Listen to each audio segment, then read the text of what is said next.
எனக்கு பொண்ணு பிறந்திருக்கிறதையே என்கிட்ட சொல்லாம மறைச்சு அந்த பச்சை குழந்தைய 10 வருஷமா ஜெயில வளர்த்து கஷ்டப்படுத்திருக்காளே உங்க தங்கச்சி.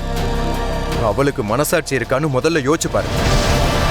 அபிகிட்ட இந்த கேள்வியை கேட்டுட்டு அதுக்கப்புறம் வந்து என்கிட்ட கேள்வி கேளுங்க. பதில் சொல்ல முடியலல்ல? உங்க பொண்ணு தியாவை 10 வருஷமா பார்க்காம அவளை பிரிஞ்சிருக்கிற நிலைமை உங்களுக்கு வந்திருந்தா என்னோட வலி என்னன்னு உங்களுக்கு புரிஞ்சிருக்கும். யாரு என்ன சொன்னாலும் மகேஷ் ஊர்ல இருந்து வர்ற வரைக்கும் நான் இந்த வீட்டில தான் இருப்பேன். முடிஞ்சா தடுத்து பாருங்க.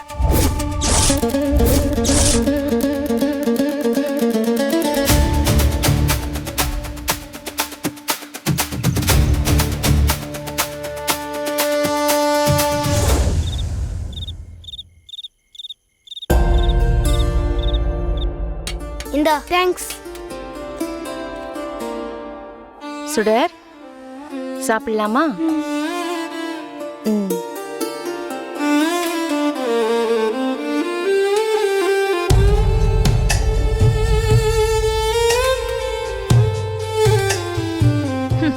வீட்டுக்கு விருந்தாளிங்க வந்திருக்கிற நேரத்துல ஆளுக்கு ஒரு பக்கம் முகத்தை திருப்பிட்டு இருந்தா நல்லா இருக்காது.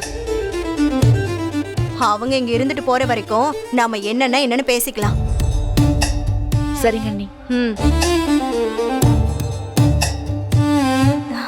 தம்பி வாங்க சாப்பிடலாம், உட்காருங்க. என்னங்க வாங்க சாப்பிடலாம்.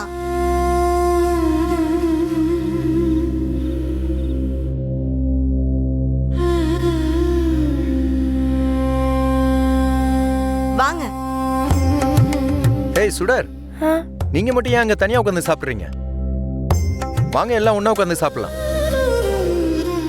அது தம்பி, அபி மருந்து மாத்திரையெல்லாம் சாப்பிடுறதுனால அவளுக்கு தகுந்த மாதிரி சமைச்சுப்பாங்க, அதனாலதான்.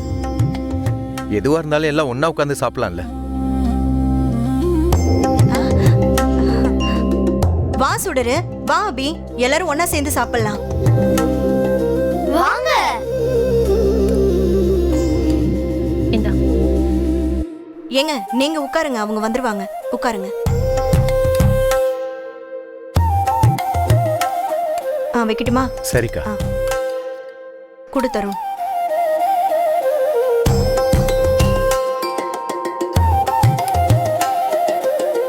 உனக்கு காரம் இல்லாத சாம்பார்.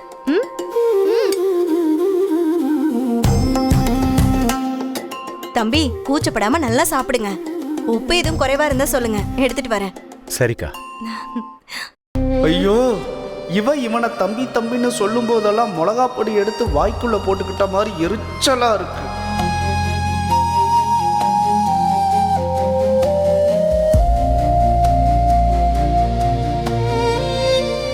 என்னங்க நீங்க? நானும் நீங்க வந்ததுல இருந்து பாத்துட்டு தான் இருக்கேன். இந்த தம்பி கூட சரியா பேசவே மாட்டேங்கிறீங்க. பொதுவா வீட்டுக்கு யாராச்சும் வந்தாலே தாட்டு பூட்டுன்னு உபசரிப்பீங்க. இந்த தம்பியோட ஆபீஸ்ல வேலை பார்க்கறதுனால சங்கடப்படுறீங்களா? வெற்றி தம்பிக்கு தான் பெரிய இடத்துல இருக்கோங்கிற தலக்கணும் கொஞ்சம் கூட இல்லைங்க. ரொம்ப நல்ல தம்பி. நீங்க இவரு கூட சகஜமா பேசுங்க. இவ ஒருத்தி தலையும் புரியாம வானும் புரியாம பேசிக்கிட்டு இருக்கா.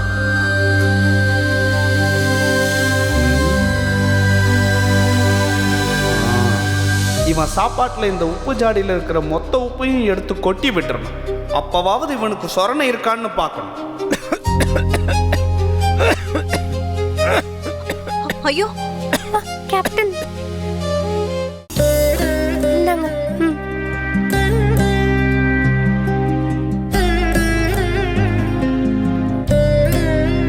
பாத்து தம்பி, யாரோ உங்களை திட்டுறாங்க போல. ஏன் தம்பி, ஒரு கையை இப்படி மடக்கியே வச்சிருக்கிறது ரொம்ப சிரமம் இல்ல? நாளைக்கு கழட்டிடுவேன்க்கா. சரி தம்பி.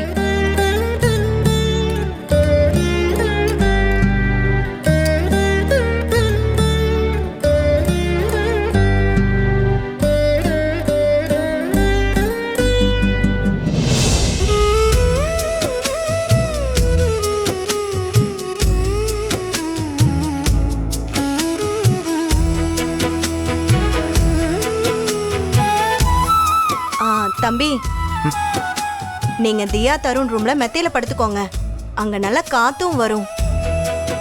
4 நாள் தானே, பசங்க எங்க ரூம்ல அட்ஜஸ்ட் பண்ணி படுத்துப்பாங்க.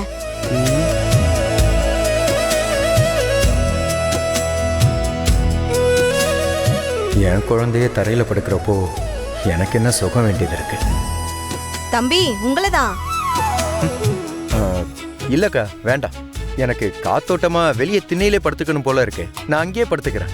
ஒரு பெட்ஷீட் தலையணை மட்டும் கொடுங்க, அது போதும். என்ன தம்பி, அங்க கொசு கடியா இருக்கும். ஆஹா, அதெல்லாம் இந்த சீசன்ல கொசுக்கடியெல்லாம் இருக்காது சரளா. நல்லா காத்து வேற வரும். அதான் தம்பி வெளியவே படுத்துக்கிறேன்னு ஆசைப்படுறாருல்ல, அங்கேயே படுத்துக்கிட்டுமே. நீ பாய் தலகாணியெல்லாம் எடுத்துட்டு வந்து கொடுத்துறேன்னு. அப்படிங்கிறீங்களா? சரிங்க, இருங்க தம்பி எடுத்துட்டு வரேன். ஆ சரளா, ஆ. எதுக்கும் பெட்ஷீட்டும் சேர்த்து எடுத்துட்டு வந்து கொடுத்துறேன்னு. சரிங்க. கொசு கடிக்குதுன்னு உள்ள வந்து படுக்க பாப்பான்.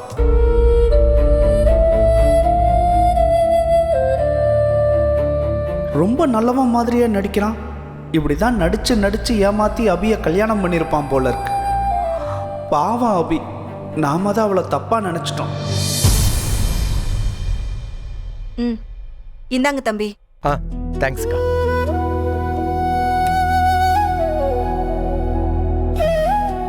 Dear Tarun, good night. Good night uncle. Good night.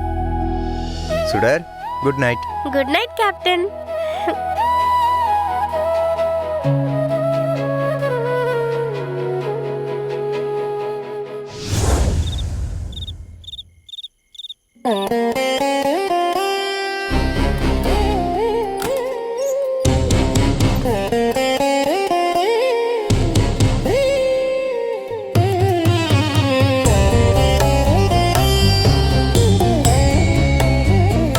என்ன நிம்மதி இல்லாம பண்ணிட்டு நீ சந்தோஷமா தூங்கிக்கிட்டு இருக்கியா? மூஞ்சிய பாரு. தூங்குறியா? இரு வரேன்.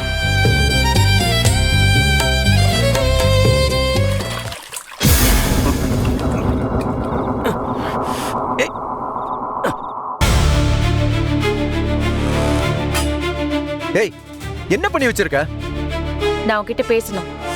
அந்த பக்கம் வா. பேசணுமா?